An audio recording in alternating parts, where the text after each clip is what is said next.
Hello दोस्तों, नमस्कार। दोस्तों, इस वीडियो में मैं आपसे बात करने वाला हूँ इस घर के बारे में।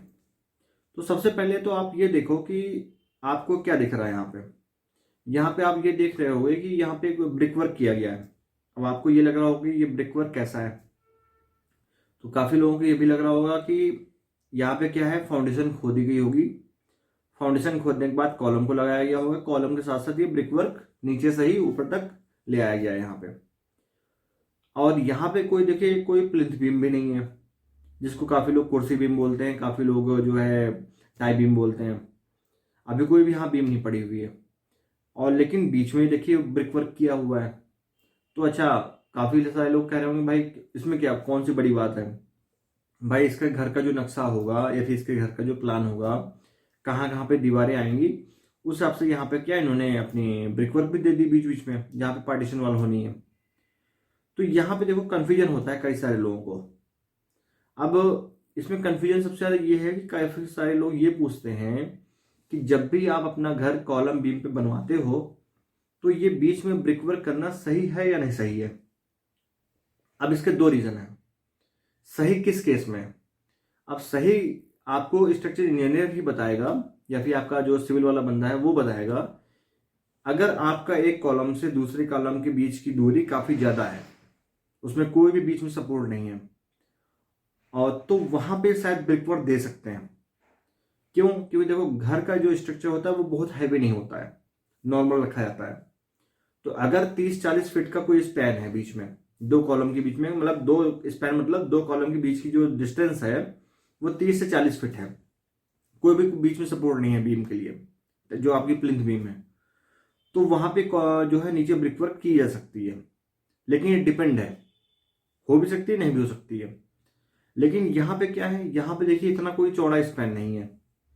हर 10-12 फीट की दूरी पे कोई ना कोई कॉलम आपको यहाँ पे दिख रहा है, तब भी यहाँ पे ब्रिक वर्क किया गया है। तो ये गलत है या सही है?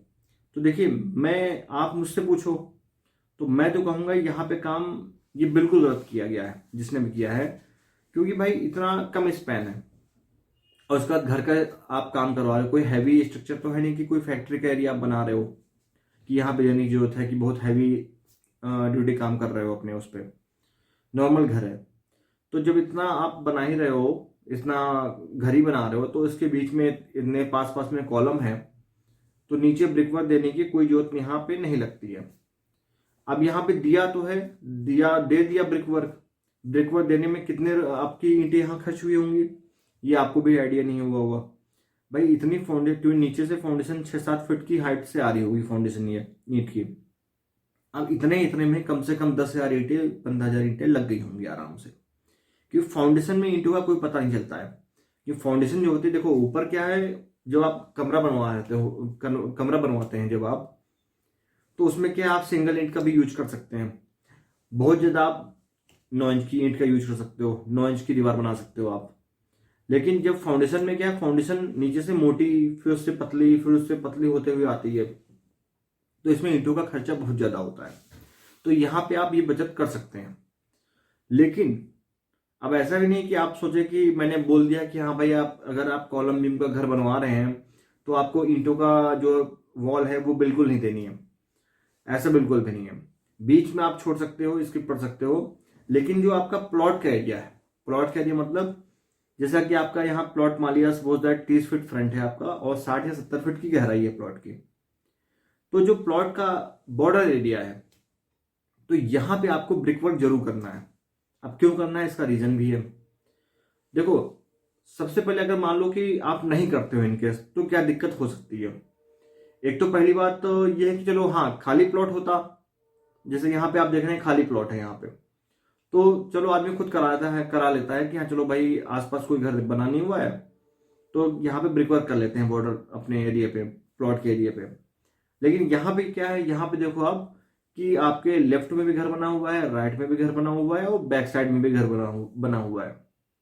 अब यहाँ पे अगर जो कंजूस टाइप का आदमी होगा, वो सोचेगा जब तीनों तरफ घर बना ही हुआ है, तीनों घर की फाउंडेशन तो अंदर तक गई हुई होंगी, तो हम फालतू में क्यों ईंटों का यूज करें अपना। जो 10-15 हजार ईंटें बच रही हैं, 5-10 हजार ईंटें बच रही हैं, वो भी मैं अपनी बचा लूं। तो यहाँ पे ऐसा मत करिएगा। अब अगर आप ईंटें सपोज दैट आप ये वॉल नहीं बनाते हो बॉर्डर वाली, तो क्या नुकसान होगा? तो देखो, सबसे पहला नुकसान तो यही है कि जो भी पड़ोस के यहाँ आपके घर के जो बगल में घर बना हुआ है, फिर साइड लेफ्ट में या राइट में या बैक में कहीं भी बना हुआ है, सबकी जो वाटर की लाइन है या फिर सीवर की लाइन है या फिर कोई भी लाइन है बाथरूम की, वो सब ग्राउंड फ्लोर के फर्श के नीचे से होते हुए आती हैं। इन केस कहीं लीकेज हो गया उसके फ्लोर पे, उसके फर्श के नीचे पानी रिस रहा है कंटिन्यू, ना उसको पता है ना आपको पता है। अब वो पानी रिस रिस के धीरे धीरे धीरे धीरे उसके प्लॉट से होते हुए आपके प्लॉट तक भी आ सकता है। और अगर आ गया पानी, इन केस आपने फर्श बना लिया, टाइल लगवा ली, पत्थर लगवा लिया और नीचे पानी आ गया, अब पानी आ गया तो क्या हुआ कि आपने जो तुरंत घर बनाया है नया नया, 5 ही 6 महीने हुए हैं या फिर साल भर हुए हैं, तो आपने जो फिलिंग मटेरियल आपने इस एरिया में डलवाया होगा जो भी, क्योंकि फिलिंग मटेरियल क्यों डलवाते हैं? क्योंकि आपको अपने रोड लेवल से घर को ऊंचा रखना होता है। अब रोड लेवल से 2 से 2.5 फीट अगर आप ऊंचा रखते हो घर, तो सिंपल सी बात है, आप उसमें मिट्टी फिल करवाओगे, डस्ट फिल करवाओगे या फिर कोई मलबा फिल करवाओगे। आप कितना भी अच्छे से उसको दबा लो, इतने अच्छे से नहीं दब पाता है, वो कहीं ना कहीं गैपिंग रही जाती है। अब वो पानी रिस रिस के आपकी गैपिंग, जो नीचे आपने मलबा फिल करवाया है वहां पे गैपिंग में आ गया पानी। अब वहां पे पानी आ गया तो सिंपल सी बात है, मटेरियल सब लूज हो गया, वहां का मिट्टी लूज हो गई, वो नीचे से बैठना शुरू हो गई।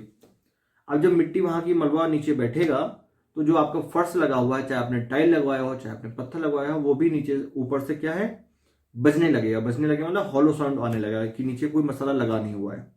और धीरे धीरे शायद फर्श भी दब सकती है। और काफी जगह देखा भी होगा आपने कि फर्श दबने के केस आते हैं कि फर्श दब गया मेरा। फर्श दबने का केस क्यों होता है? क्योंकि नीचे आपका जो मिट्टी फिल हुई है या फिर कुछ भी फिल कराया है आपने, वो दब गई। वो किस लिए दब गई? क्योंकि आपके यहाँ पानी का कोई ना कोई सोर्स आ गया होगा, जिसकी वजह से वो मटेरियल नीचे दब गया। एक तो सबसे बड़ी दिक्कत ये, अगर आप करवा लेते हो तो थोड़ा सा आप सेफ रहते हो, क्योंकि डायरेक्ट पानी ऐसा नहीं कि वहां से बह के तुरंत आपके प्लॉट में आए, क्योंकि बीच में आपकी दीवार आ रही है। और एक चीज हमेशा ध्यान रखना, अगर आप दीवार बना भी रहे हो तो काफी सारे लोग गलती करते हैं कि दीवार बना तो लेते हैं लेकिन प्लास्टर नहीं करते हैं। तो कोशिश करना है, जैसे यहाँ पे देखिए मैंने क्या किया है कि दीवार तो बनवाई है, दीवार के साथ साथ प्लास्टर भी करवाया है।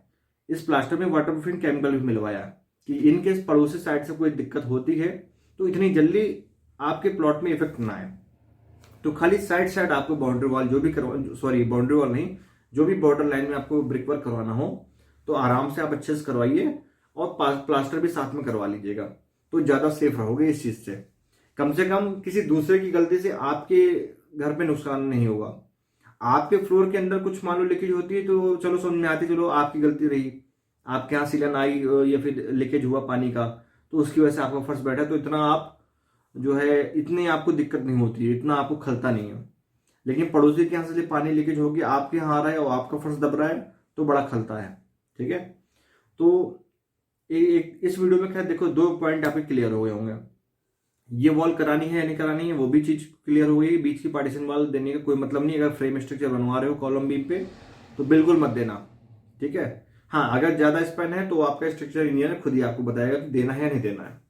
दूसरी बात कि साइड में देना है और क्यों देना है ये भी आपको पता चल गया होगा। तो दोस्तों, अगर इस वीडियो में आपको कुछ भी आपको सही लगा हो तो आप लाइक जरूर कर दीजिएगा, सब्सक्राइब जरूर कर दीजिएगा, शेयर जरूर कर दीजिएगा। वीडियो देखने के लिए धन्यवाद। जय हिंद, वंदे मातरम।